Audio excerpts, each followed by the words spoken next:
ஆச்சி கொழுக்கட்டை மாவு வந்தாச்சு. ஆச்சி கொழுக்கட்டை மாவிற்கு கொழுக்கட்டை அச்சை கேட்டு வாங்குங்கள். பொதுப்பணித்துறை அமைச்சர் அவர்கள். மாண்புமிகு பேரவைத் தலைவர்களே, நம்முடைய சட்டமன்ற உறுப்பினர், நாங்கள்தான் தலித் சகோதரர்களுக்கு அனைத்தையும் செய்தோம். இஸ்லாமிய சகோதரர்கள் ஒரு படத்தோடைய கான்செப்ட்ங்கிறது ஒவ்வொருத்தருடைய பார்வையில் இருக்கு. அப்ப 99 to 2004 உங்களுடைய ஐயா கலைஞர் அவர்கள் என்ன பேசினாரு நாங்களும் இப்ப எடுத்து பேச முடியும். RSS இயக்கம் சமூக இயக்கம் சொன்னது இதே அவையில், அதையும் நாங்க சொல்ல முடியும். அதனால மானிய கோரிக்கைகள் விவாதம்ங்கிறது நான் திருப்பி பதிவு பண்றேன். இதோட 4 முறை அரசை குறை சொல்லி பேசிக்கிட்டு இருக்காரு. நாங்க அமைதியா கேட்டுட்டு இருக்கோம். யாருடைய பேச்சிலையும் நாங்க குறுக்கிட வேண்டிய அவசியம் இல்லை. ஆனால் குறைகளை சொல்லணும்னா நாங்க 50 வருஷ வரலாற்று நாங்களும் எடுப்போம். 99 to 2004 கோத்ரா கலவரம் நடக்கும் பொழுது என்ன குரல் கொடுத்தீங்க நீங்க? இஸ்லாமியர்களுக்கு பாதிக்கப்படும் பொழுது அமைச்சரவையில் இருந்தது யார்? இதே திமுக தான். அமைச்சரவையில் இருந்து என்ன அப்ப குரல் கொடுத்திருக்கலாமே. கோத்ரா கலவரத்துல எல்லா இஸ்லாமியர் இறக்கப்பட்டாங்க, அதனால நாங்க அமைச்சரவையில் இருந்து ரிசைன் பண்றோம், எங்களுக்கு பதவி முக்கியம் இல்ல, இஸ்லாமியர்களோட உயிர் தான் முக்கியம் அப்படின்னு பதவியிலிருந்து விலகி இருக்கலாமே. திமுக விலகி இருக்கலாமே. 99 2004 வரைக்கும் பிஜேபியோட ஆட்சி 5 வருஷம் முழு முதலா கொண்டு வந்து திமுக. இந்த பாவமும் இந்த வரலாற்றையும் எப்பயும் மறைக்க முடியாது. அதனால குறைகள் சொல்லாதீங்க. நாங்களும் வரலாறு, எங்களுக்கு வரலாறு தெரியும். அப்ப நம்மளுடைய தலித் சகோதரர்கள் பத்தி சொல்லும்போது சொல்றாரு, போன கவர்மெண்ட்ல Tamil Nadu recorded at 67% rise in atrocities against Dalit between 2019 to 2023. The highest increase in the country according to the report by the National Campaign and Dalit Human Rights Commission. இது நாங்க சொல்லல, NCDHR சொல்றாங்க. இந்த தமிழ்நாட்டிலே அதிகமான தலித் மக்களுக்கு எதிரான கிரைம் நடந்தது உங்களுடைய ஆட்சியிலிருந்து இங்க டேட்டா சொல்லுது.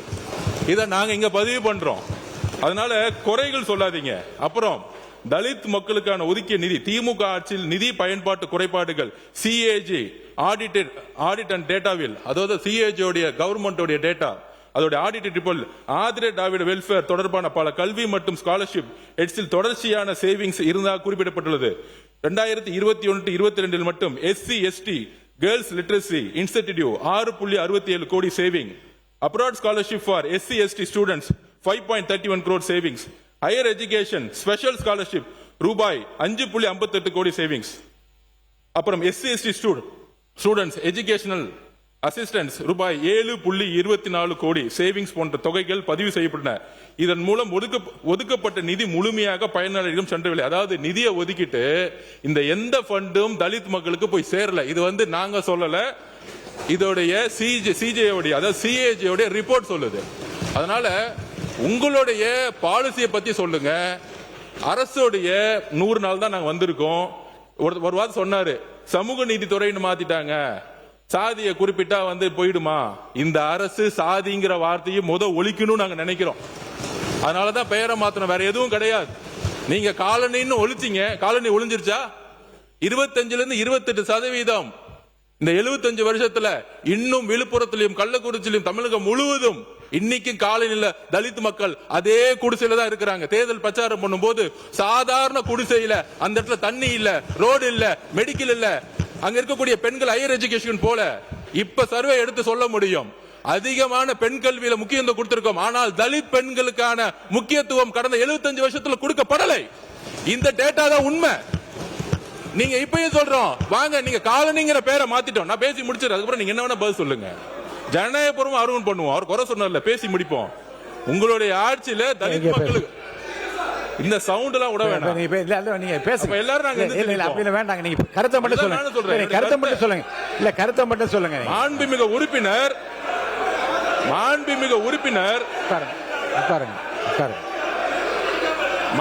உறுப்பினர் என்ன பேச அலோ பண்ணணும். எல்லாரும் பேசினாலே எந்திரிச்சு நின்னோம்னா அப்புறம் நம்மளும் எந்திரிச்சு நிக்க வேண்டியது. அவங்க பேச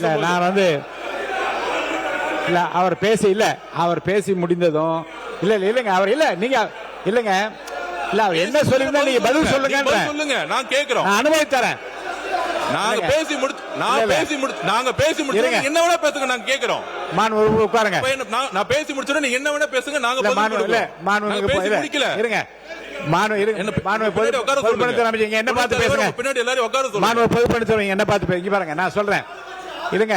75 ஆண்டு காலமாக இப்படிப்பட்ட குடியிருப்பில் இருக்கக்கூடிய பெண்களுக்கு இன்னும் அடிப்படை வசதிகள் இல்லைன்னா ஒரு கருத்து சொல்ல இருக்குன்னு நீங்க சொல்ற கருத்து அவர் பேசி முடிச்ச பிறகு சொல்லுங்க. எங்க என்ன இருக்கு உங்க கருத்துக்களை பதிவு பண்றது அனுமதி தரேன். நீங்க பேசி முடிங்க. நீங்க கருத்து முடிங்க. உடனே தரேன் உங்களுக்கு.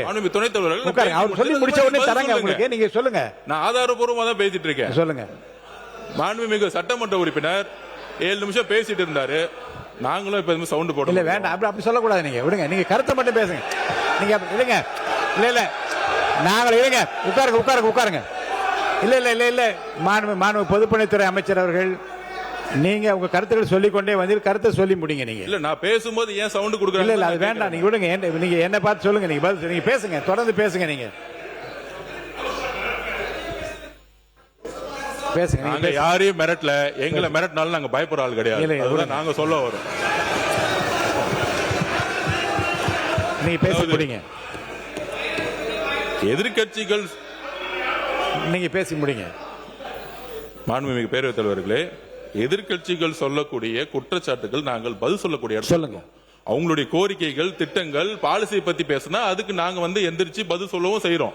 அப்ப குற்றச்சாட்டு சொல்றாங்க. ஒரு 100 நாள் இருக்கக்கூடிய கவர்மெண்ட் பார்த்து சொல்றாங்க, சமூக நீதி துறைன்னு பேர் வச்சிருக்காங்க. சாதிங்கிற பேரை எடுத்துட்டா உங்களுக்கு இந்த அரசு மாறிடுமா? பேரளவுக்கு வச்சிருக்காங்க. அப்ப காலனின்னு பேரை மாத்துனீங்க. உங்களுடைய உள்நோக்கம் என்ன? காலனிங்கிற ஒரு வார்த்தை சொல்லக்கூடாது. தலித் மக்களுக்கு அவமதிப்பா இருக்குங்கிறது உங்களுடைய உள்நோக்கத்தை நாங்க எந்த விதமான இன்னொரு அர்த்தத்தை கற்பிக்கல. ஆனால் அந்த காலனின்னு பேர் மாத்தினால தலித் சகோதரர் இருக்கக்கூடிய ஏன் சென்னையிலே 40% ஸ்லம்ஸ் தான் இருக்கு. சென்னையில இருக்கு. நான் கூட்டிட்டு போவேன். நார்த் மெட்ராஸ் ஃபுல்லா 60% ஸ்லம்ஸ் இருக்கு. தமிழ்நாடுல நார்த். இதுல என்ன தவறான தகவல்? யார் சொன்னா? இல்ல நான் பேசி முடிச்சிடுறேன். அதுக்கப்புறம் நீங்க பேசுங்க. நான் பேசி முடிக்கல. அதாவது தமிழ்நாடு முழுவதும் தலித் மக்கள்ல, திருப்பியும் சொல்றேன், தலித் மக்கள் இன்றைக்கும் ஒரு காலனில இவங்க சொல்றாங்களே பேர் எடுத்துட்டாங்களே, இன்னும் ஸ்லம்ஸ்ல தான் அவங்க கிட்டத்தட்ட 100 பேர் இருந்தாங்கன்னா 60-65% தலித் மக்கள் ஸ்லம்ஸ்ல தான் இருக்கிறாங்க. தமிழ்நாடு முழுவதும் 100 பேர்னா 30% ஸ்லம்ஸ் தான் இருக்கு. வட மாவட்டங்களும் சரி, தென் மாவட்டங்களும் சரி. அது ஏன்னா நான் தேர்தல் பிரச்சாரம் 234 தொகுதி போயிருக்கேன். எங்களுக்கு தெரியும். அதனால இந்த ஒளிமறைவு இல்லாம தலித் மக்கள் பெரிய பெரிய ஒரு நல்ல வாழ்க்கையை வாழ்றாங்க. அவங்க பொருளாதார சுதந்திரம் அடைஞ்சிட்டாங்க. நாங்கள் சொல்றோம், வரலாற்றுல முதலில் 6 அமைச்சர் சொன்னாங்க. 8 அமைச்சர்களுக்கான அதிகாரத்தை கொடுத்திருக்கோம். புரட்சியாளர் அம்பேத்கருடைய குறிக்கோள் என்னன்னா, தலித் மக்களுக்கு நாங்க தண்ணி கொடுத்தோம், வீடு கொடுத்தோங்கிறது முக்கியம் இல்ல. அம்பேத்கருடைய கனவு தலித் மக்களுக்கு அதிகாரத்தை கொடுக்கப்பட வேண்டும். முதல் முறையாக வரலாற்றில் ஒரு கல்வித்துறை, அதாவது எஜுகேஷன் டிபார்ட்மெண்ட், ஹையர் எஜுகேஷன் ரெண்டுத்துக்கும் சேர்த்து அமைச்சர்களை கொடுத்திருக்கோம். ஆச்சி கொழுக்கட்டை மாவு வந்தாச்சு. ஆச்சி கொழுக்கட்டை மாவிற்கு கொழுக்கட்டை அச்சை கேட்டு வாங்குங்கள்.